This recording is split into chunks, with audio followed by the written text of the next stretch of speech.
Hello, madlang people. It's me, Chef Jonz.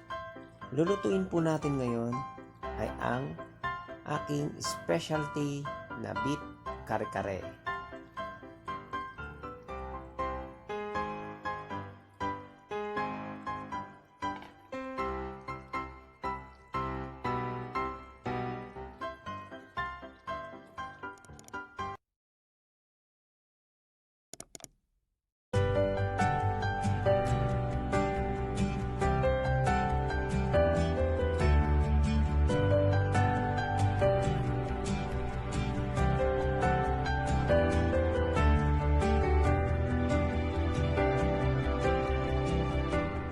Ito mga ingredients: bawang, sibuyas, pechay, talong, sitaw, puso ng saging, peanut butter, at ang baka o beef. Guys, start na po tayo. Una, igisa muna po ang bawang at sibuyas.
Ilagay na po ang peanut butter.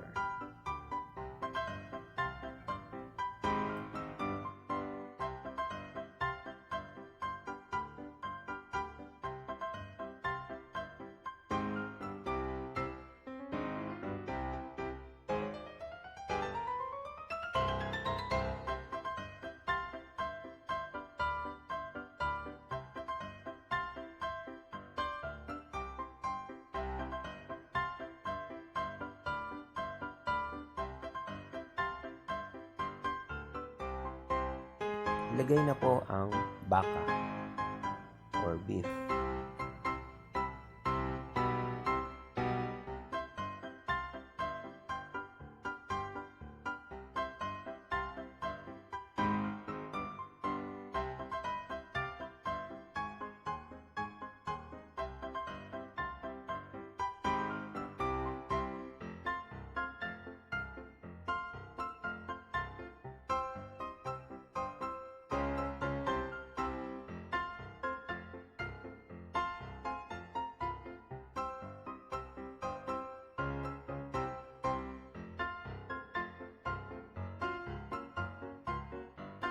Ilagay na rin po ang pinagpakuluan ng baka or ang beef stock.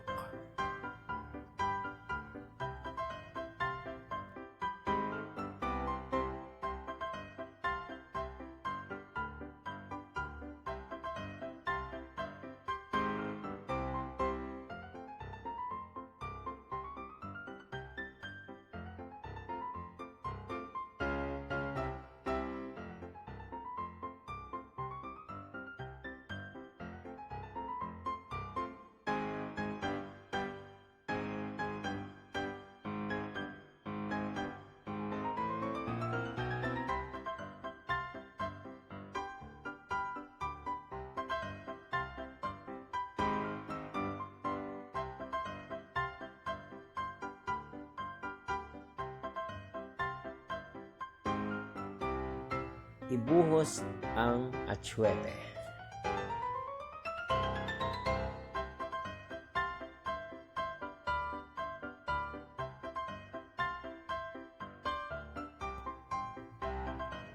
Ilagay na ang puso ng saging.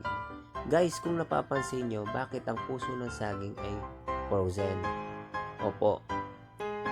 Guys, tip ko po sa inyo, para po hindi kayo nasisirahan ng gulay sa rep. So, ginagawa ko po, hinihiwa ko na po ang gulay and then nilalagay ko po siya sa freezer. So, once na nagluluto po ako guys, kinukuha ko na lang po yung pinreserve ko na gulay. So, gayon po. Hindi po siya masisira o nalalanta. Kaya, ayun, kahit na ilang araw po yung gulay nyo. Minsan po kasi guys, yung gulay, di ba? Minsan na nakakalimutan po natin na may gulay po pala tayo sa rep. Minsan nasisira, nabubulok. Kaya yun guys, tip ko po.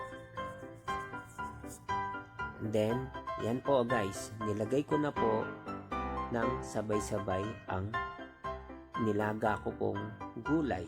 Like yung pechay, sitaw, at talong. Opo guys. Pinakuluan ko na po siya kanina bago ko po siya nilagay sa niluto nating kare-kare. Basta guys, yung tip ko lang po, ang mga gulay nyo kailangan fresh pa rin po silang nakikita. Tip ko lang po guys, i-freezer nyo po yung mga gulay nyo.